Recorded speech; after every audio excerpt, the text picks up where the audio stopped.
2026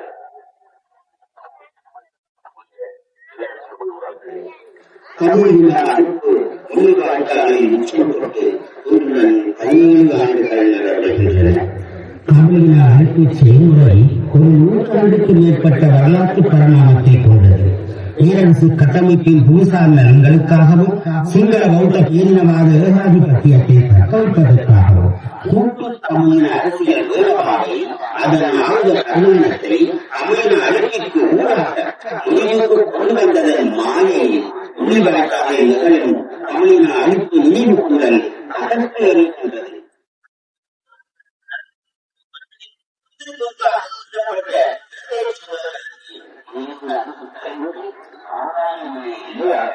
அவர்களின் கனவுகளை சுமந்து வரும் கணக்கின் சாட்சியாக ரத்தம் கொண்ட மனிதன் கனவுகளை சுமந்து அடக்குமுறையை எதிர்த்து விடுதலை பயணத்தை கூட்டாக தொடர ஒரு தேசமாக முள்ளிவாய்க்கால் திடலில் ஒன்று கூடியுள்ளோம். நமது கூட்டு அரசியல் கோரிக்கைகள் நியாயமானவை, அறத்தாற்பயம் கொண்டவை. இவை இன்னொரு கூட்டு குடும்பத்தில் கூட்டுத்தன் இருப்பை அச்சத்திற்கு உள்ளாக்கவில்லை என்பதை மீள வலியுறுத்துகின்றோம். பேரரசு கட்டமைப்பின் வல்லாதிக்க போட்டியில் ஏகபூர்வ உலக ஒழுங்கை தக்கவைப்பதற்காக ஐக்கிய அமெரிக்காவும் அதன் நேச நாடுகளும் கடலூர பூகோள ஒழுங்கை கட்டமைப்பதற்காக சீனா, ரஷ்யா போன்ற ஏழை நாடுகளும் தங்களது புவிசார் நலன்களை முன்னிறுத்தி போட்டியை முன்னெடுத்து வருகின்றன.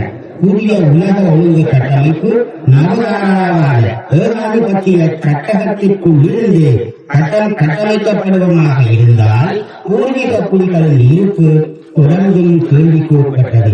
ஏகபுருவத்தில் இருந்து கடலூர உலக ஒழுங்குக்கு மாறினாலும் அது பேரரசு கட்டமைப்பு சட்டத்தில் இருந்து மாறுபடப் போவதில்லை. இவ்வாறு மாறுபடுகின்ற உலக ஒழுங்குக்கு ஏற்ப தனது கூட்டு உரிமை மனிதத்தின் அனுபவாய உத்திகளை மாற்ற வேண்டிய தேவையும் ஏற்பட்டுள்ளது. ஈழத்தமிழ் மக்களின் கூட்டு அரசியல் வீழ்வாவின் கோரிக்கைகள் விட்டுக் கொடுக்கின்றி அனுபவாய உத்திகள் மீளமைக்கப்பட வேண்டியதன் அவசியத்தை வரலாற்று இன்று எங்கள் முன்வைத்துள்ளது. தமிழ் தேசிய உறுதியின் அடிப்படைகள் மாற்று உலக ஒழுங்கிற்கான முன்மொழிதல்கள் என்பதையும் பேரரசு கட்டமைப்பிற்கு அப்பாற்பட்டது என்பதையும் தமிழ் தேசிய வரலாற்று கட்டுரைகளுக்கு உட்பட்டு நாம் விளங்கிக் கொள்ள வேண்டும். சட்ட அடிப்படைகளுக்கு உட்பட்டு கட்டமைக்கப்படும் துருவ பேரரசு கட்டமைப்பு பூர்வீக குடிகளின் இருப்பை அவர்களது நிலத்தினுடனான உறவையும் சூழாடிக் கொண்டிருக்கின்றது என்பதை வரலாறு கோடிட்டு காட்டியுள்ளது. பூர்வீக மக்களின் நில மீட்புக்கான எழுச்சி பூகோளம் முழுவதும் ஆங்காங்கே எதிர்கொடுத்துக் கொண்டிருப்பதை நாம் அறிவோம். தமிழம் உலகின் மூத்த பூர்வீக குடி. தமிழகத்திற்கு நிலத்திற்குமான உறவையும் அதன் கூட்டு சார்பு தன்மையையும் சங்ககால துணைக்கோட்பாடு தொல்காப்பியத்திலிருந்து நமக்கு தந்துள்ளது. இவை வாழ்க்கை முறை வாழலை உணர்வுகளாக உணர்ந்ததாக தெரியவில்லை. வாழல் தன்மை, முன்னிலை, படத்தை என் மூல உறவுமுறையில் தங்கியிருந்தது என்பதை அரச கட்டமைப்பிற்கு முன்னிருந்த இணைமுறையில் தெளிவுபடுத்துகின்றது. ஆரிய போராட்ட மௌனத்திற்கு பின்னர் ஈழத்தமிழ் தேசம் என்றுமில்லாதவாறு சிங்கள பௌத்த தேசிய பேரினவாதத்தாலும் ஏகபந்துருவ பேரரசு கட்டமைப்பினாலும் அடக்குமுறைக்கு உட்படுத்தப்பட்டுள்ளது. அடக்குமுறையின் பல்வேறு வடிவங்கள் நான்கு வழியாக சாதாரணமயப்படுத்தப்பட்டுள்ளது. தமிழ் தேசத்தின் நீளம் தொடர் அபகரிப்புக்கு உட்படுத்தப்பட்டுள்ளது. சிங்கள பௌத்தமயமாக்கத்தின் செறிவு அதிகரித்துள்ளது. மத அடையாளங்கள், குறிப்பாக சைவ சமய தலங்கள் தொடர் இலக்குகளுக்கு ஆளாக்கப்பட்டு அழிக்கப்பட்டு வருகின்றன.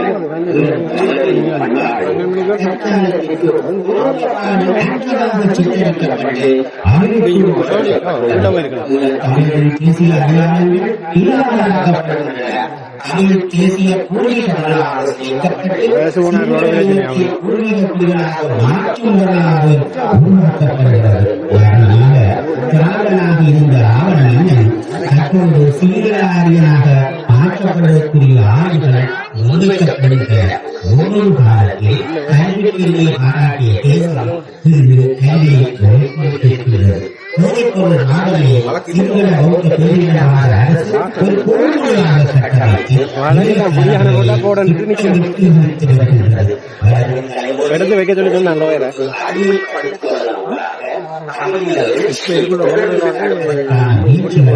ஏற்கனவே சிங்கள அரசு பொருளுக்கு எதிராக இருக்கும் ஓர் அரசியல் யுத்தமே தமிழக அமைப்புக்கான பொறுப்பு கூறலில் நீதிப்பொறிமுறைகளை சிங்கள அரசு தனக்கு சாதகமாக பயன்படுத்தி வருகிறது. இந்த வாதத்திற்கு எதிராக பேசுகின்ற அரசு பொறுப்பு கூறல் பொறிமுறை அனைத்தையும் சிங்கள பௌத்த பேரினவாதத்தை கட்டமைப்பதற்காக ஈடுபடுத்தியுள்ளது.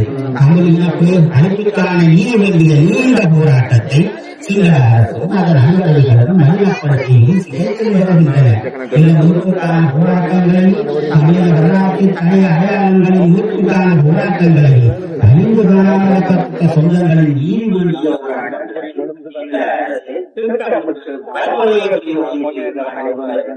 ஒட்டுமொத்தத்தில் சிங்கள பௌத்த பேரினவாத அரசும் பேரரசு கட்டமைப்பும் இணைந்து ஈழத்தமிழ் நிலத்தின் மீது பெருமையாதவாறு மிகப்பெரும் போரை ஒவ்வொரு நியமங்களுக்குள்ளாக கட்டமைத்துள்ளது. இப்போது போரை ஈழத்தமிழரின் கூட்டு உரிமைகளின் மீதான போராக வடிவமைத்துள்ளதை மறக்க முடியாது. சிங்கள பௌத்த பேரினவாதமும் துருவ பேரரசு கட்டமைப்பும் பெருமையானவாறு ஈழத்தமிழ் தேசத்தின் மீது பெரும்போரை கட்டமைத்துள்ளது. இப்பெரும் போர் ஈழத்தமிழ் தேசத்தின் நீளம் கடல் சார் கேந்திரத்தன்மையின் முக்கியத்துவத்தில் இல்லாமல் செய்கிறது. ஈழத்தமிழ் தேசத்தின் புதுசார அரசியல் நீளம் கடல் சார்ந்த கேந்திரத்தன்மை மிகவும் முக்கியமானது. ஈழத்தமிழ் தேச நீளம் கடல் சார்ந்த கேந்திரத்தன்மையை சிங்கள பௌத்த ஒட்டியாட்சிக்கு உட்பட்ட அளவிற்குள் உள்வாங்குவதற்காகவும் ஈழத்தமிழ் தனித்தன்மையையும் தமிழ் தேசமாவதற்குரிய அழகுகளை இல்லாமல் செய்வதன் ஊடாகவும் சிங்கள பௌத்த பேரினவாதம் தனது ஒட்டியாட்சியாளர்களை புறப்படுத்தி வருகின்றது. தமிழ் தாயகத்தின் வீழ்ச்சியை புலம்பெயர் ஈழத்தமிழகத்தின் கூட்டுறவு என்பதை கண்காணித்து வருகின்ற சிங்கள அரசு புலம்பெயர் ஈழத்தமிழகத்தின் மீது கட்டமைத்துள்ளது.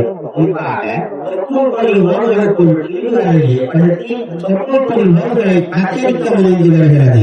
இச்சூழலில் இன்றியமையாத உறவுகளை ஆழப்படுத்த வேண்டிய வரலாற்று தேவை எழுகின்றது. தற்போது ஈழத்தமிழகத்தின் மீது கொடுக்கப்பட்டுள்ள போர் ஈழத்தமிழகம் முள்ளிவாய்க்காலில் சந்தித்ததை மிக மிக கொடூரமான போர். ஒட்டுமொத்த தமிழகத்தின் மீது அதன் மீது கூட்டுறவியலின் மீதும் தமிழ் தேசிய அடிப்படை உரிமைகள் மீதும் கொடுக்கப்படும் போர். ஒட்டுமொத்தத்தில் தமிழ் தேசிய அடிப்படை மீதான போரை சிங்கள அரசு துருவ பேரரசு கட்டமைத்துள்ளது. தமிழ் தேசிய நம்பிக்கைதான் நம் தமிழகத்தின் ஆத்மா. தமிழ் தேசிய கூட்டுறவியலின் ஆத்மாதான் எங்களுடைய கூட்டு பிராணி. இதை வலுப்படுத்த வேண்டிய வரலாற்று தேவை ஒன்றில்லாதவாறு முன்வைக்கப்படுகின்றது. நமக்குள்ள மிக பெரும் ஆயுதமாக இருந்து கிடப்பது தமிழ் தேசிய இனம். நாங்கள் நினைவு கூறும் வரைக்கும் எங்களை யாராலும் அழிக்க முடியாது. அழிந்த காலம் நமக்கான எதிர்காலத்தை வழிமுறைக்கொள்ள செய்கின்றது. காலம் பண்பாட்டு மூலவீழ்ச்சிக்கான காலம். ஈழத்தமிழில் நமக்கான வரலாற்று நேர்களை பயணிக்க வேண்டிய காலம். பண்பாட்டு மூலவீழ்ச்சி ஈழத்தமிழுக்கான பண்பாட்டு அடையாளத்தை வலுப்படுத்த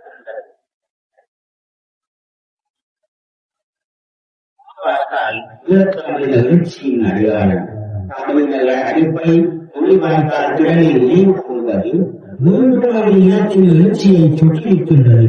ஈழத்தமிழமாக சிங்கள அரசு அடக்குமுறைக்கு எதிராகவும் சிங்கள பௌத்த ஒட்டியாட்சி அரசியல் அழகை தனது புவிசார் நலன்களுக்காக தக்க வைத்துக் கொண்டிருக்கும் ஏகாதிபத்திய பேரரசு கட்டமைப்பின் அடக்குமுறைக்கு எதிராகவும் போராட அமைச்சர்களை தவிர வேறு எவ்வித தெரிவும்